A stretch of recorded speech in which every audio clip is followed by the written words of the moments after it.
Hello and welcome to this episode of Kennedy Saves the World. I think we can all agree that Kamala Harris was the most underwhelming presidential candidate in modern history. She had $1.5 billion, the eyes of the world, the hearts of the media, and Democrats and many independents are out really hoping that she could beat Donald Trump, and she didn't because she's underwhelming and intellectually lazy and not really interested in being prepared, doesn't really have a worldview or a personal political philosophy, anything that would be called the Harris Doctrine. So there wasn't enough there for concerned voters to hang their hats on. And now the Democrat Party has cratered, has a 63% disapproval rating from voters. And the polling only gets worse and worse and worse. What's interesting, though, is she is still the front runner in the 2028 race. She could have a Netflix series, How to Lose a Presidential Election and Not Feel Bad About It. And no one would watch that either, but it would be a great primer on how to blow through goodwill and tons of cash and have literally nothing to show for it. So what did Kamala Harris supposedly want to do after leaving the Naval Observatory when she lost the race with her tail tucked between her legs? She was going to run for governor of California. California is a broken state. California is a state where Sean Ryan, the former Navy SEAL, did a podcast with Gavin Newsom, which was pretty pointless, and the governor of California went mostly unchallenged. Sean Ryan inexplicably gave Governor Newsom a Sig Sauer P365 handgun, 9mm handgun, and Gavin accepts it. He's like, yeah, I'm really not pro-gun. I'm really not anti-gun, I should say. I'm pro-gun. I love shooting. I love manliness. Couldn't take it back into his state because of the anti-gun restrictions in the state of California. He could not legally transport the gun back into his state, so he couldn't keep the gun because he is so anti-gun and such a complete bullshit artist. So that state is broken. You know, that's like the gun laws are the least of Californians' worries. So Kamala Harris, instead of going back to her home state, where because of the monoparty system, she failed upward meteorically. I don't know that there is, I guess you could make the case for George W. Bush, who, you know, was a political Nepo baby who obviously, because of his literally having the exact same name as his dad, who was president, you could argue that, although he actually was elected governor of Texas, and Texans were pretty happy. And yes, he was definitely shoehorned through the Republican system and it was more of a coronation for him. Not so much Jeb in 2016. Sorry, Jeb. Your mom always thought you were the smarter one of the bunch. That doesn't matter. But Kamala Harris, she made it through that system. Just the cream doesn't rise to the top in California, but the chunks of curdled milk do. And that was the case for her. She didn't want to go be governor of California because she said the system is broken. It's like, well, lady, if you're good at what you do and you have the plan for fixing the state, then go fix it if it's so broken. But if it's so broken that you are the product of it, then yes, let someone else and let some other party run the state, because Democrats have run the state into the ground.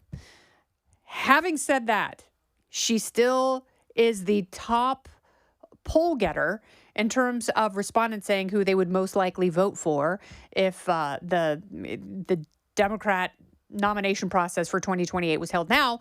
She gets 26% of the vote.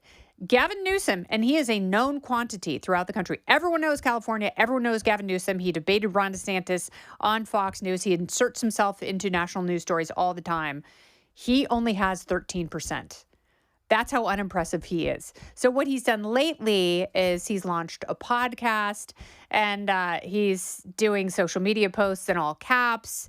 It's like he thinks that he's really getting under Trump's skin by using Trump's usage of exclamation points and uppercase writing that, and using words like beautiful. And, he's got an acronym for Trump, taco. Trump always chickens out. So clever. So while he is trying to be clever and fake authentic, he's not getting any traction with the voters, but this is the best hope for the Democrat Party because they have just been lit ablaze because they are so desperate and so sad.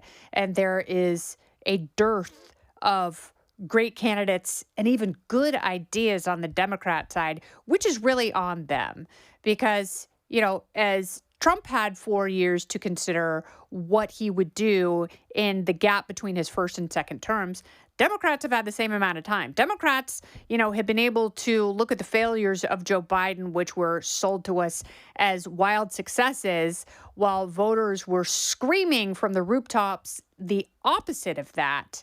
The best they can come up with is, Gavin Newsom is a straight white male who is mocking the president.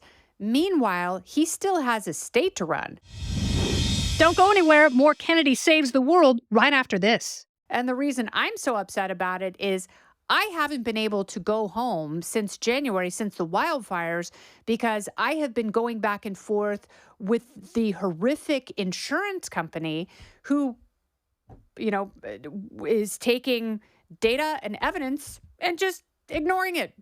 And they're doing the exact same thing with thousands and thousands of other homeowners. And that's one of the reasons you're not seeing permits and construction. I saw one report the other day that, Chinese corporations are snapping up all the plots in Altadena and Pacific Palisades, and Gavin Newsom isn't doing anything about it. He's not doing anything about the insurance companies. He's not doing anything, sitting down with homeowners and business leaders and construction companies and coming up with a plan.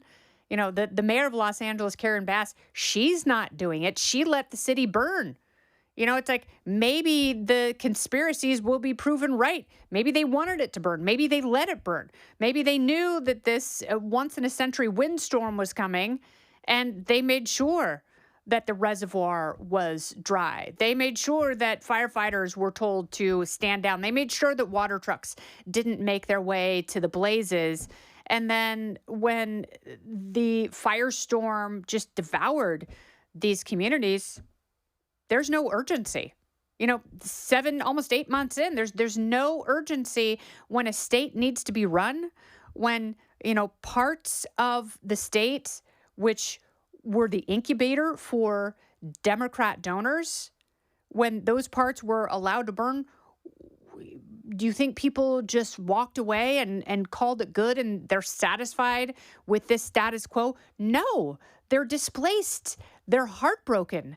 They are not the communities that they were before the fire. And these people don't care. Gavin Newsom doesn't care.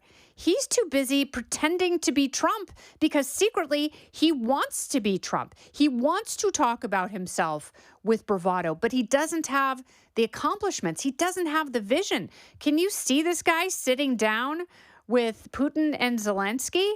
Can you see this guy coming up with a convincing ceasefire for Hamas and Israel? Can you see this guy trying to put to bed a decades-long civil war in Africa? No, because he's too busy huffing his own farts in his podcast studio in California, giving himself carpal tunnel syndrome, eking out ridiculous tweets in Trump's voice. And by the way, you've overdone the bit. You beat the dead horse. It's no longer funny. And this is the best the Democrats have as the state is still smoldering and you're talking about redistricting and that is your big idea. You've already redistricted the state. They've done the same thing in Illinois. You can do no more. So he is an empty, unserious person with no new ideas. And the only thing he can triumph over is masquerading as someone else who is not going to be president in 3 years. he will continue to run against Trump. It's not going to do any good. Voters already have fatigue from that. They have been bombarded with that. It will be 12 years of I'm not Trump by the time 2028 rolls around, and voters will absolutely have moved on. And hopefully the party will have passed people like Gavin Newsom by. They've already left Kamala Harris in the dust. They have no interest in resurrecting her as a candidate because she's bad at it. Arguably, Gavin Newsom, with his narcissism and his privilege, is even worse.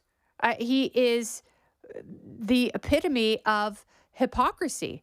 And, you know, if voters have a choice between authenticity and hypocrisy, they're not going to go for hypocrisy. They've already had that.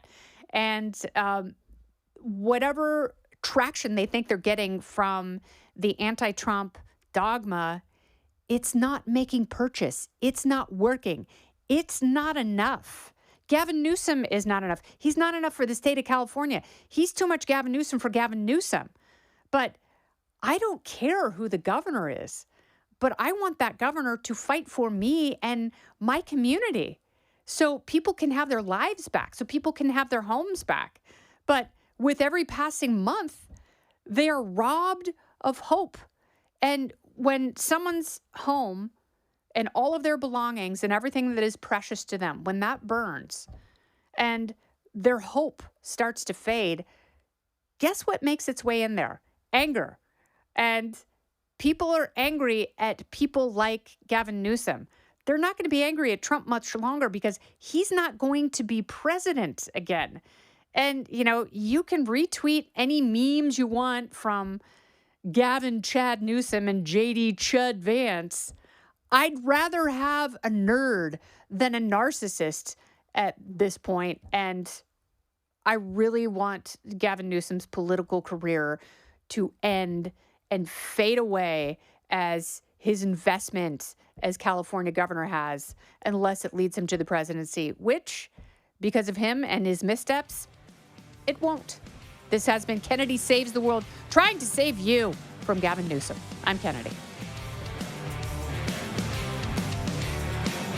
Listen ad-free with the Fox News Podcast Plus subscription on Apple Podcasts, and Amazon Prime members can listen to this show ad-free on the Amazon Music app. Oh, go ahead and leave me a review while you're there. I'd love to hear what you have to say.